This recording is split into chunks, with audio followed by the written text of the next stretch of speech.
I'm so sorry, everybody. I mistakenly ended the meeting. Oh my goodness. I'm so sorry. Thank you for joining back. We're rounding off, and Chokwe, please. I'm sorry for that Yeah, breakage we're I saw. rounding up actually. I'm We're so back. sorry. All right, no problem, sis. I think others will join us, but I'm rounding up very soon. So, having mentioned all that, some of these challenges, the media, the impact of the media, and the media and peer pressure, in actually helping to communicate, our sexual education strategies and values to our children. Um, what you can do as parents, like I said, is to foster an open communication, create a supportive environment where your children can actually feel comfortable discussing, about peer pressure. There's this friend of theirs who they don't like. Do not force them to like, even if they are your children's friend. They just don't like that person. Do not force them. Do not force them to like the person. Okay. So encourage them. Get to know why they are feeling in that way. Get to know what they're thinking. Get to know their perception about people. Sometimes I ask my children, what do you think about that person, that uncle? What do you think about him? What do you think about that auntie? You want to hear what they think. You want to hear their views. If they tell you some negative things, you have to be careful. You want to also watch. Okay, so it's not just about you. Sometimes we come in with that parenting, that African parenting style, and just want to force things on them. Want to lot. These guys are human. They also have capacity. They have capacity. They can think. They can make decisions. God has given them that ability. So you need to respect that. You need to also respect that and harness it for your good, for your advantage. So creating that open communication is very, very helpful. Also, educate them about media literacy. Teach your children to critically evaluate media messages. They should be able to know that this is not right. Sometimes I hear my children say, "Mommy, David is watching this and it's not right. In this family, we don't watch this." And I'm like, wow, that's good. They can actually decipher what is allowed and what is not allowed. Your children should be able to understand, they should be aware that there are some things that are not allowed in the family. There are some things not because you want to dictate to them. You just make them understand that it's not good for their thoughts. It's not good for their growth. It's going to impede them. It's going to affect the way they think. Okay? Make them see what is in need for them. That is what I always say. Let them know what is in it for me. It's not about you. Most of the things we do as parents, our approach is always the adult-centered parenting. No, it should be a child-centered parenting. Getting them to understand that the reason why you are telling them not to do this is not for you, it is for them. Let them know the consequences of their actions. Let them know the repercussion of their decision. If you take this decision, this is what is like you're likely to get. If you take, sometimes I even allow them, if it's not something that's going to affect them, I allow them to take some decisions. I know that decision is not right. Allow them to, okay, that's fine. Is that what you want? No problem, do it. And then they come back to say, oh, mom, I would have listened to you. That's it. So sometimes you allow them to take some decisions. You know that this decision is not going to work well, but you allow them, especially if it's not going to be harmful. So that's teaching them, because that's the best way of teaching. It is child-centered. It's not about you. It's not parent-centered. Okay. So educate them about media literacy. Let them to be able to decipher. Let them be able to know the difference between fiction and reality. They should be able to know, not just there swallowing every single thing they see online, every single thing they see around. Okay. So also teach them to set boundaries. Teach your children to set boundaries. As you're sex educating them, this will help them when it comes to peer pressure. It will help them into, sieving out the good from the media. It will help them to sieve out what is good, what is necessary for them, okay, and what is not necessary for them. And one of my favorite quotes, because I'm a Christian, I ensure that they know the word. What does the word say about a particular thing? So I open Philippians chapter 4, verse 8, which says, whatsoever things are true, whatsoever things are right, whatsoever things are praiseworthy, whatsoever things are of good reports. These are the things you should think about. These are the things you should learn about. These are the things you should set your mind on. So teach them about media literacy. Teach them your values.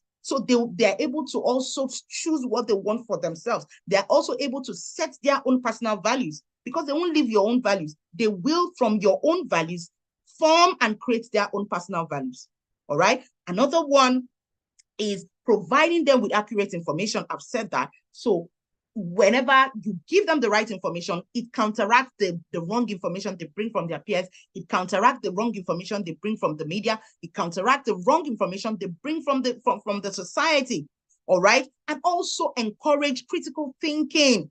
A lot of us do not encourage our children to critically think. We just think for them. As we think for them, we give them. We just, everything, we verbatim, just give it to them.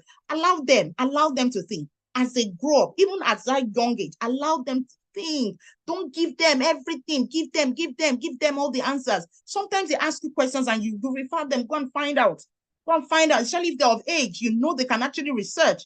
Go and find out and come tell me. Because you want to know how they're able to sieve out, how they're able to, get information, how they're able to think about what is right and what is not right.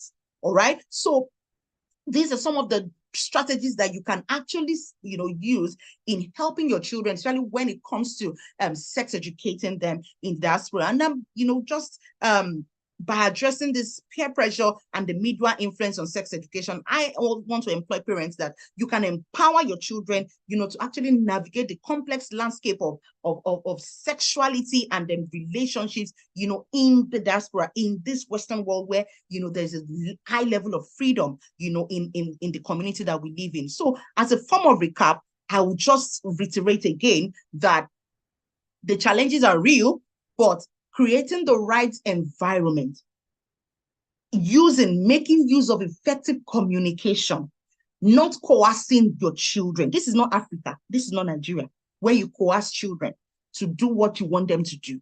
It is about you communicating your values to them and living it. You can't be a single parent, for example, teaching your children sexual purity, and then a man is coming home to sleep with you. The children can see. They know what is happening. Even without them saying anything, they can see. And you know what? It is that thing that you are not telling them that they will do. You can't be communicating how to behave in, choosing healthy relationships and then behaving, bringing respect in your relationships, and then you're always shouting at your spouse, you're always fighting with your spouse, you're always, hitting your spouse, you can't be communicating, you can't be saying that, and then you're living a different thing. These children will see all this, and all this culminates into what you call the sex education, because it's not about the penis going into the vagina. That's not what sex education is all about. It's also about building and creating healthy choices. All right. So these are the things that you can do, especially in a country where you have a lot of freedom, where it's a bit liberal, and then information is just everywhere. Okay, so you set the standard from the home, set the values from the home, make sure these values are communicated to them in a way that they can understand. And I pray that God will help us all in Jesus' name. I'm a Christian, so I had to end up with that. And Tima, I hope there's no problem with that. Thank you. We need it. We need I'm it. stopping here actually because I have a meeting. I have another meeting. What's the time? Okay. No problem. This was okay. This was amazing. This was soothing. This was see plenty of love for you in the chat. Wow, I'm not even seeing all that. I was like, our parents are a bit gentle. They're quiet the because they are from the UK. I could have taken this session, but I don't live abroad. I could have gone to research, I could have gotten this point, gotten these things, and then just come to read it out like a lecturer.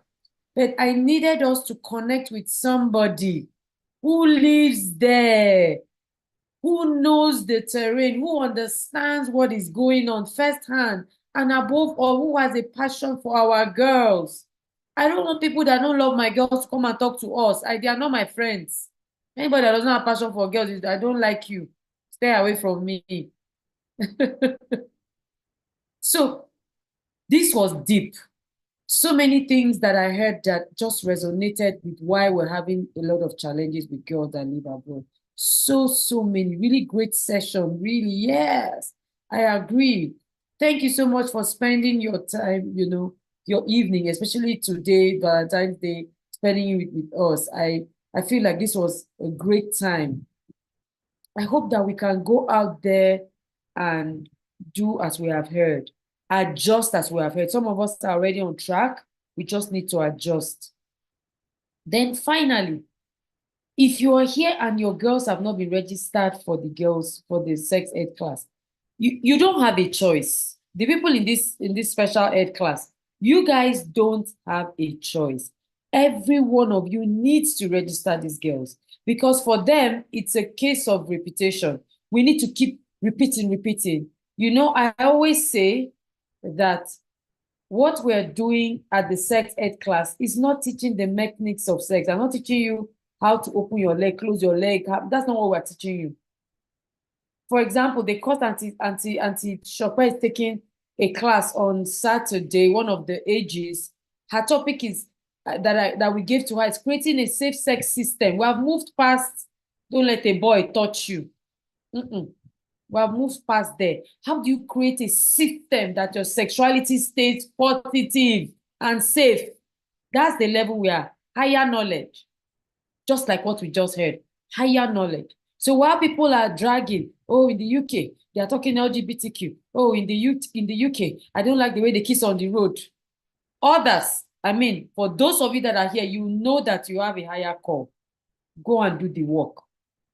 I heard Coach Tayo say earlier in the week, she said, you want any change, be ready to spend time and then to do the work. Those two things will cause a change. Time and work. Thank you so much. If you have not registered, please reach out to me, reach out to us so that we send the link. If you're having issues on seller, we are going to permit everybody in this cohort to pay the same amount, no late registration. We'll just allow you pay the same amount. Since you've been struggling with seller, we'll allow you pay the same amount directly to the account. Yes, the recording will be available. Stella Agbo, I can see you. You are here. Oh my goodness. Okay, so thank you, everybody. The recording will be made available to your emails. I hope you registered so that we can send it to you. We can send it to you through your emails. Or if you don't reach out, if you don't get to hear from us, just reach out to the team. Auntie Shokwe, thank you so much. We appreciate you. And I hope that we can, from time to time, have sessions with parents in the diaspora. Actually, from our calendar, we're supposed to have a training for the girls, for your daughters, in June. I think that's in June. I'll check and get back. So this year, we're paying attention to them because they are struggling a lot. What they are seeing versus what you have said, two different things. What you are saying versus what they are seeing, two different things. Okay, so we're paying attention to them. I hope that you would cooperate with us. Every time you hear diaspora, just hop in. The way you hop in today, just hop in. Because we are here to help. We're not here to complain. We're not here to whine. We're here to create solutions. Thank you so much, everybody. I'll let you just say your goodbyes. We're going to combine the videos and then have it as one. Okay. Please, is the sex ed age related? Yes, the sex ed class is for 6. We have 3 classes. 3 classes. We have 3 classes, 3 different sessions. We're not combining 6 years with 16 years. No, it's not going to happen. We have that day, I'm going to be in class from about 5 to about 11, taking, handling the 3 classes. So it's not one class. Please, fear not. You know me now. You know I will not do that. I'm too smart to keep a 10-year-old with a 17-year-old. We have to break it into, so the older girls are going to have their session quite late, but it's fine. It's just for 2 days. We just don't want them having classes with the younger ones. Auntie Shokwe, for example, is taking the senior ones. I'm taking the middle and the junior. Auntie Folake, Auntie Doreen is taking the junior. She's very good with juniors too. So don't worry, everybody's having the same class, but with a different tweak. With a different tweak to it. All right, everybody, any other questions? If I'm not your daughter's mentor, I don't know why. but I should be because I'm the best mentor that any girl would ever need. Yes, need in life, especially as a teenager. When she's an adult, fine, I'll let her go. But as a teen girl, I am that mentor for your daughter. So you need to reach out to us, stay close. If you're not in the girls' hub, we have other programs for you while you're waiting for 2025. Make sure that you just stay close. No other organization in the world caters for your daughters like us. We sleep, wake up, breathe solutions for these girls. And by the way, who has heard about our new resources just released today? We have 120 ideas, gift ideas for your girls. You need to see that resource. It is bubbling with fire. I didn't Google the ideas. My daughter and some girls came together and dug out those things that would make them happy and excited. So this is not the regular, what can I give my daughter on her birthday? No. I've been seeing messages of parents in the girls' hall where their daddies gave them gifts. I can imagine how how those girls felt receiving first-time Valentine gift from their fathers. Hey, we're breaking norms. We're breaking the regular. I am so excited. If your husband or your spouse or the father of your daughters have not yet jumped in, don't worry. Gradually, bit by bit, we're going to get there. But if our daughters will feel loved, they must feel loved. You heard in the session earlier today when a girl, one of my guests, a university undergraduate, joined me from her school in Afabe Balola, and she was saying that a boy rented a billboard to put his babe's picture on it. Yes, have you heard that one? They had pre-Valentine activities, they had Valentine proposals. These boys have moved. You cannot sit down and be saying, I don't have time for all these kind of things. Sorry. Sorry, ma. Sorry, sir. We must have time because it's going to get tougher for us. Your competitor is not playing. He's putting balloon. He's putting Ferrero, flowers. They even did money bouquet. Some wives have never gotten money bouquet. Oh, we people have not gotten money bouquet. Girls are getting money bouquet. And you say we will not wake up. We will not just wake up, we'll be awake and alert. Thank you so much, everybody. So good to have spent this time with you again. See you at our next meeting or hangout or something else that we're doing for girls that live in the diaspora. God bless you all and enjoy the rest.